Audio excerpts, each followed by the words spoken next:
धीरज, आज हम लोग बात करने वाले हैं कॉमी 3 की सैलरी और एग्जीक्यूटिव शेफ़ की सैलरी के बारे में। जब भी आप होटल मैनेजमेंट का डिग्री या डिप्लोमा करते हो, अपना ढेर सारा अपने माँ बाप का पैसा खर्च करते हो, तो आपके मन में ज़रूर इच्छा रहती है कि जब मैं पहली बार एक कॉमी 3 बन जाऊँगा या मेरी सबसे पहली नौकरी लग जाएगी तो मेरी सैलरी कितनी होगी।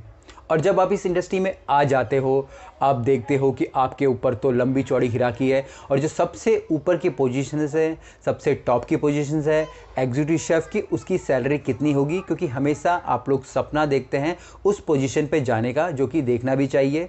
जब तक आप सपने नहीं देखेंगे आप वहाँ तक नहीं पहुँचेंगे। पर बेसिकली आज हम लोग यहाँ बात करने वाले हैं उनकी सैलरीज़ के बारे में कि उनको एग्जैक्ट कितनी सैलरी मिलती है या फिर उनकी सैलरी किस प्रकार से डिसाइड होती है।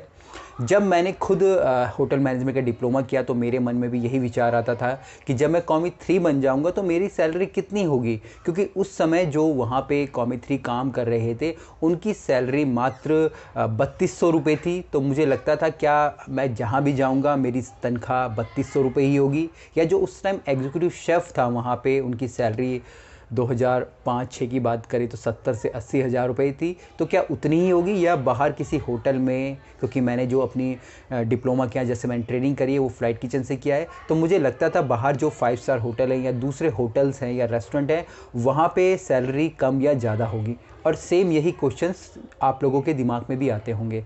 तो आज मैं आपको बड़े सिंपल तरीके से समझा दूंगा कि किस प्रकार से एक कॉमी 3 की सैलरी डिसाइड होती है या फिर एक एग्जीक्यूटिव शेफ़ की सैलरी डिसाइड होती है। तो सबसे पहले हम लोग बात करेंगे कॉमी 3 की।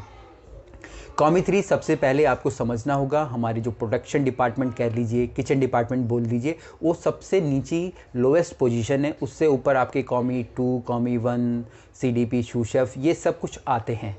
और कॉमी 3 से जो नीचे होते हैं वो सारे ट्रेनी होते हैं, चाहे आप IT, JT, OT, MT कुछ भी बोल लीजिए, या फिर आपका जो जॉब ट्रेनिंग कर रहे हैं। तो आपकी जो सैलरी होगी वो सबसे कम होगी, पर आपकी सैलरी ज़्यादा होगी जो ट्रेनिंग करने वालों से। जो भी ट्रेनिंग कर रहे हैं MT से हो सकता है कि आपकी सैलरी थोड़ी कम हो, पर इन सब से आपकी सैलरी ज़्यादा होगी एज अ कॉमी 3।